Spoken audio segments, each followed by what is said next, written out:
don't bother me. And welcome to Let Them Talk. I'm Paul DiRienzo. And I'm Miss Joan Marie Musi. And we welcome our guests, Carlo Altomari and Orietta Crispino. Welcome to the show. Welcome to the show. And we're going to talk about the theater and about alternative theater and modern theater, I guess. That's the best way to describe and about it. Theaterlab. Yeah, Theaterlab is the name of your organization. Yes, it is. And the type of theater you do. So let's begin, Carlo, by let me ask you a little bit about Theaterlab. What is Theaterlab? Well, Theaterlab is an interesting combination of things. Myself and Orietta are both theater artists. We're both directors and actors. And some years ago, we were looking for a space to do our work, and one thing led to another, and then we met this guy who's the landlord of the building, and he gave us this space. But aside from doing our own work, we also have other artists, other theater artists, musicians, action painters, all kinds of people perform there. And then there's another level of it, which in order to survive, we also rent out space by the hour for rehearsals and stuff like that. So so there's a lot going on. There's a lot going on there at any time during the day. And I thought it was interesting that it's a theater space, but you do quite a lot of music. We do, yeah. I mean, that came about. I mean, there's a lot of people in New York who are looking for places to perform. Absolutely. You know, and there are places closing left and right in New York. You know, and not only that, but Theaterlab is a place where, I mean, we drew a lot of musicians towards us, because Theaterlab is a place where a lot of experimental musicians, jazz musicians, people like that, could come and perform in a kind of intimate concert setting that isn't like a bar or a place where it's like, it's like about people the booze and right. people talking and all of that.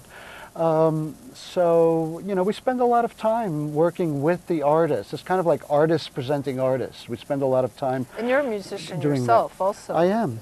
Yeah. I know that you've composed work for the Living Theater and other productions. Yes, for many years. I joined the Living Theater in '73 and worked with them for many years on and off. And you're currently working on Korak, which is this is true. there through February. I did music for them, and I also did the ensemble action kind of stuff. Sort of with choreography. Choreography. Well, I love the way it's staged. Thank you. Beautiful. Yes, thanks very much. Now, you're Italian originally. Yes, I am. From Milan, right? Yes, I am. Orietta. And tell us a little bit about your background. You studied theater? Or? I did. I studied at the Piccolo Teatro school. Which is very well known in Italy. It is. It's why during the 80s, it was, together with the Academy in Rome, was the most famous school. Mm-hmm. There are not that many schools of theater in Italy. Now it's a little different, but you didn't go to college. But you were very fortunate to study somewhere. It was a very interesting school. The 80s were an interesting time in the world and in Italy, but particularly in the theater world, because the school was going through a transition. So from the conservative aspect, of the years before, from Giorgio Strehler, who was a magnificent director, but had left the school, and a more conservative, direction came to the school. There were the students were uprising, and they were demanding that all the experience of the physical theater, Grotowski, new directors, Luca Ronconi, Massimo Castri, Cantor, playwrights like Heiner Müller, that we could actually experience the world of the theater with them. So not just studying, the techniques and so, but also encountering great artists, right, in the who present had the tense, time, right now, yes. who had the time to spend 3 months every day to work with a group of people, because it's a full-time school, 3 years or so. I did that, and then I also taught there for another 3 years, and that was A very interesting experience, but I quit at some point because I was very, very young and I didn't know what to do, really. Well, you came to the States about 10 years ago or Yes. so, Oh, okay. right? Yes. And Yeah, I came, pretty late. Most of my work was done in In Italy. and I came here just to visit and study the language. And You did pretty good on the language because your English is beautiful. Good job. I was serious because I'm a little square, so I'm serious kind of. Devoted student.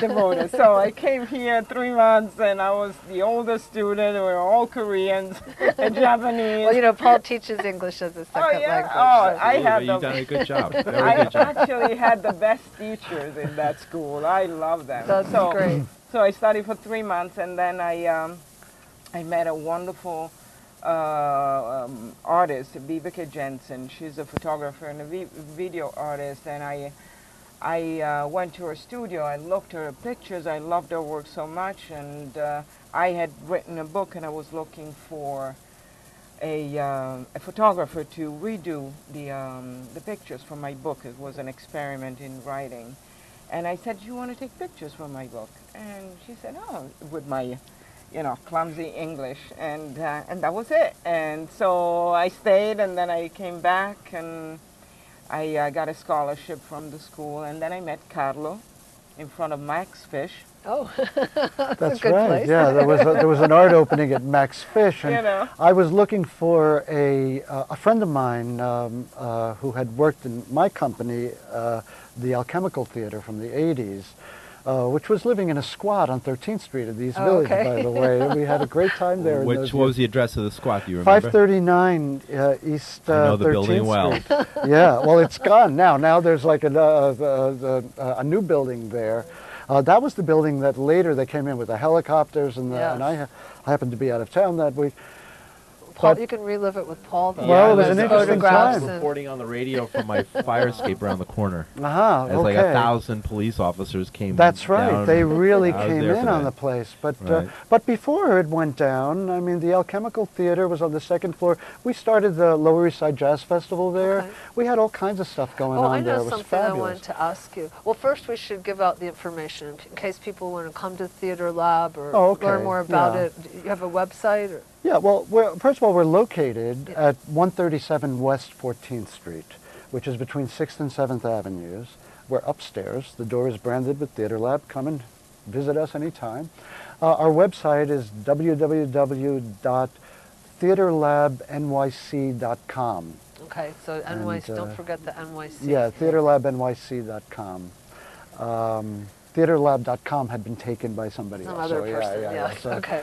Now, so, the other thing I wanted yeah. to ask you about, though, before I thought of that was, tell me what jazz acting is. Wow. I know. Jazz acting.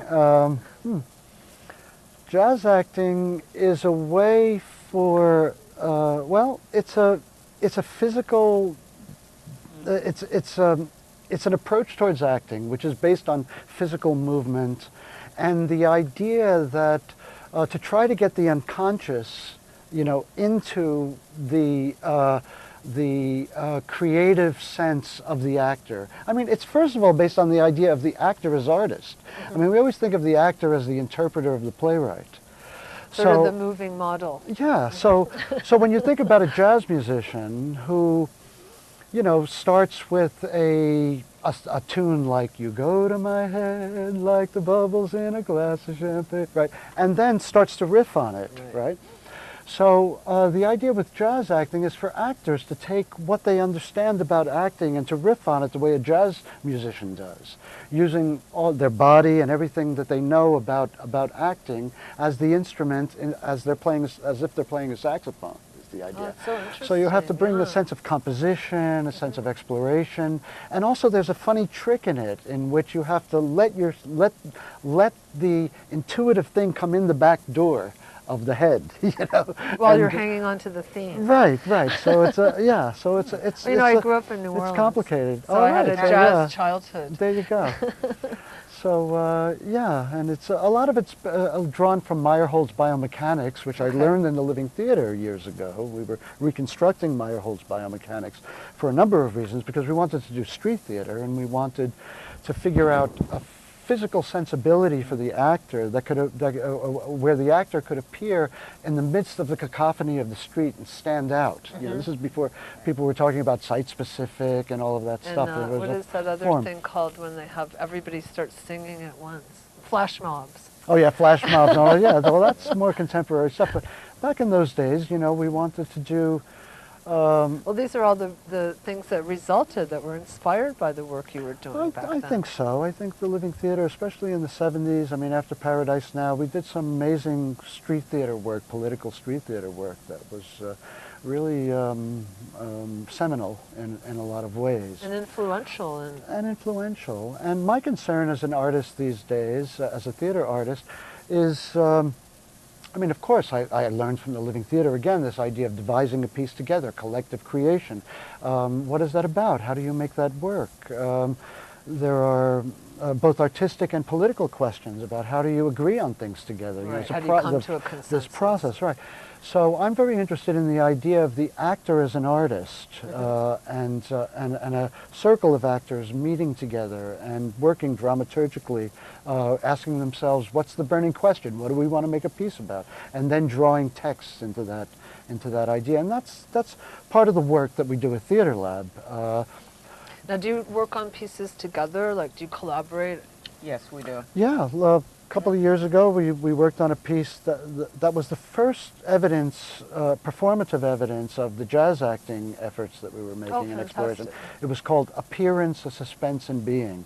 And Orietta and I collaborated on that with a group of people that we were at first training, and I mean, training, we were just exploring this thing and developing it.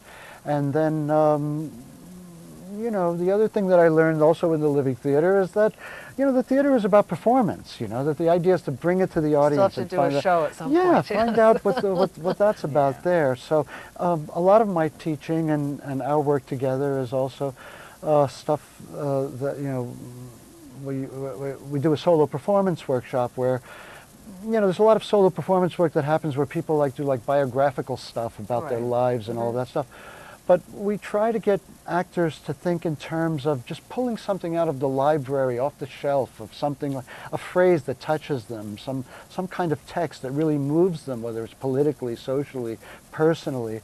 The library goes from here all the way back to Alexandria. You know, just find something that you say, oh, I want to say that on stage. You know? And we ask them, what's that about? What do you want to really make a scene about? What do you know? So again, well, you know the story of how the Grateful Dead got their name, which is an interesting story. They were tripping on STP, and somebody pulled out a dictionary, and it dropped on the floor, and the words, everybody saw glowing out of the dictionary, the words, Egyptian Book of the Dead. Oh, yeah? Yeah, right, that's what it made me think of, right? And they were very grateful for that. They were very grateful. Very good. It reminded me of that idea of just taking out a book, and I think Yippee, the name Yippee sort of was a bunch of people sitting around and, like, you know, thinking of these riffing on an idea, riffing on these ideas until they came up with a political hippie. You say yippee, right? Yippee. There you go. Right. Yippee. But tell me, I was Carlo Altomari and Orietta Crispino. Welcome again to Let Them Talk. I'm Paul DiRienzo with Miss Joan Marie Musi, and what I wanted to ask you is about more about the history of your philosophy, because I was, you know, looking at Theaterlab, your website, and seeing the different people and different things you've done, and then I sort of researched some of those, and I saw surrealism, Artaud, if I pronounce his name right, Artaud, and surrealism, and would you consider your art sort of related, your theater art related to surrealism, or a kind of surrealism?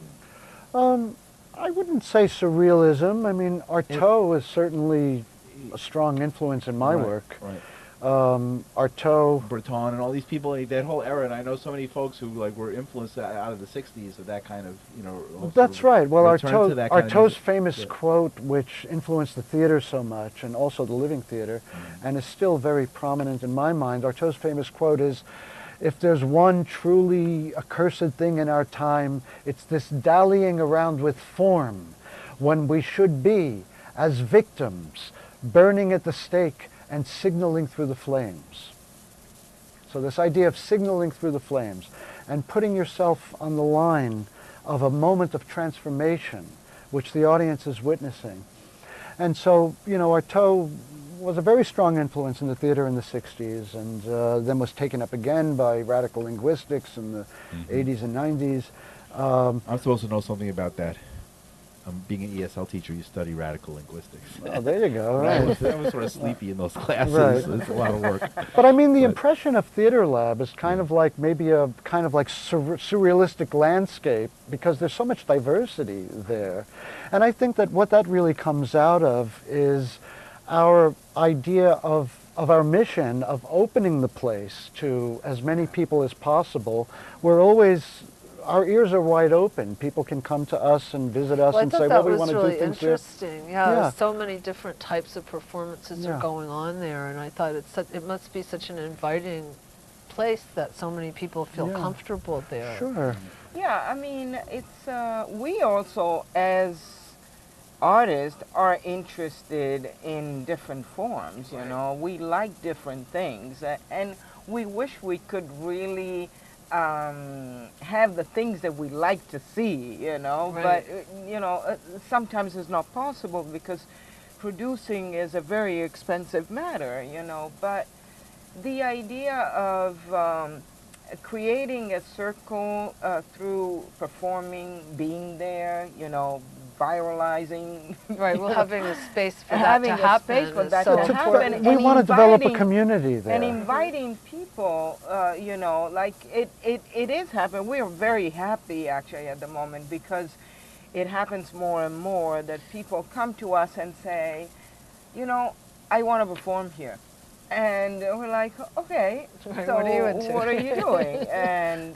And we have found some really extraordinary artists in this process. You know, we have this French singer, beautiful Nicole Renaud. The accordion. I know. You know, it's so funny because I saw her in a restaurant one time. Oh, you did? You've seen her? Yeah, and so when I saw it on your website, I thought, oh my God, that is so beautiful, because it seemed to have a visual aspect that wasn't possible in a restaurant setting. Yeah. And I thought that special show that she really wanted to try to perform in a theater and reach also the theater audience. And she's a phenomenal performer, I thought. She's transporting. It's just we're doing it again. She was oh, good. You're going to oh, excellent. But again, you know, doing things in a cabaret setting where there's alcohol and all that stuff, well, a Theaterlab offers an intimate, you know, kind of concert setting. And let's talk about the audience a little bit, well, that's important, because after every performance, we are pretty determined, and we do it pretty much every time, to just have a gathering afterwards. And we always make a little speech at the end of the performances where I come out and I say, well, thank you for being here, you know, we'd like to invite you to stay. There's a little wine, there's a little bite to eat. We always try to set something up for them, you know. And we say, you can stay and meet the artists, and more importantly, meet one another. You never know what might happen, we tell them. And people like that. And it's more, you know, instead of going to a place where like, okay, the performance is over, and everybody's out of the street, and they're like, oh, okay, you want to go have a drink? Okay, you know. But we try to engender this sense of like a salon kind of, you know, without it being, you know, snooty or anything, you know, but I don't mean salon, like you know, but just open an open salon, so that the audience also has a chance to hang out, meet each other, and talk about what happened, or talk about whatever they want, you know. So it offers a community space that wouldn't otherwise have existed. And I also, again, I can bring up the Living Theater, but I learned that also from the Living Theater, that the idea that the theater is a great public assembly. It's not just about presenting the product of the work of art, it's about engendering a public assembly. The Greeks when they developed the theater, you know, the modern theater that we know today, that's what it was all about. It was about the community, about the populace coming together. Absolutely, the agora. There you go. Having this community experience that unified them in a democratic manner. I mean, that's right. I mean, what opportunities do we have to meet each other, even as, you know, especially as strangers, publicly? You know, and New York is an extraordinary, I always keep coming back to New York because the street life, I love it. You know what I mean? It is the theater, the street It life is, there's in a New York. theater in the street. Especially Manhattan. Just take But a then walk. besides that, what do you have? You have churches, you know, you can meet people In at a terms church. of an assembly Yeah, area you to can, assemble, you right. know, run into somebody at Macy's and say, what do you think? Do you like this dress? You know, but I'm saying, like, what opportunities do you have to really meet people? You know, you go to see a movie, everybody sits there silently and goes out and, you know, it says, It's dark. And also, it's dark, you know. The sees theater anybody. offers the possibility of community and public assembly. And that's its intrinsic political value, you know. You can do a play that has a political theme, yes, and we're interested in that too, of course. We're a living theater, and we often talk about the themes of our work. We're working on a piece, Deus Ex Machina, right now, which is about the exhaustion of the Enlightenment and what kind of situation are we in terms of technology and the politics. And we're always devising and working on the political themes of the plays. But the theater itself is intrinsically political and offers a community setting. well, the great thing too about having a discussion afterwards is that there's a lot of very smart people that have no opportunity to have an intellectual conversation with another person. Well, it's funny you bring That that up is because so we were just this yeah. week meeting with this guy, George Moore, who teaches philosophy at the New School. He's a wonderful, very far out character. And he's like one of these people, like he starts talking about Nietzsche and you're like, wow, you know, now I'm really interested in Nietzsche. You know, he's a great teacher, and his students must be very lucky to hear his lectures. Anyway, he wants to do, you know, he got to know Theaterlab, and he came to meet us last week, and we were sitting there talking about. He said, let's do a philosophy salon. Let's Oh, get I a love thing where that. he says I'll start with one of my crazy lectures, and then we'll get the audience involved in some way, and then we'll just open it up in a kind of salon atmosphere, and his trajectory was he was saying, I know so many people who intellectually want a situation where they can meet each other and talk, you know. And converse. Yeah, and he wanted to set this up as a stimulus. I for love that idea. So we're working on the philosophy Yeah, salon yeah. at Theaterlab, and I think it's a wonderful idea. It We'll see how is. it pans out. I don't know. But in theory, it's So, great. tell us, how can we learn more? Just because we're in the home stretch of the program, so tell folks how they can find out more about Theaterlab. Okay, Orietta? Well, I think, well, you can always call us, visit. And you're on At the 14th website? Street. We're on 14th Street, and you can certainly go to the website, www.theaterlabnyc.com. There is You can friend us on Facebook, too. you can friend us on Facebook. good, yeah. Yeah, that's good. And we're very friendly. You won't reject anybody. No,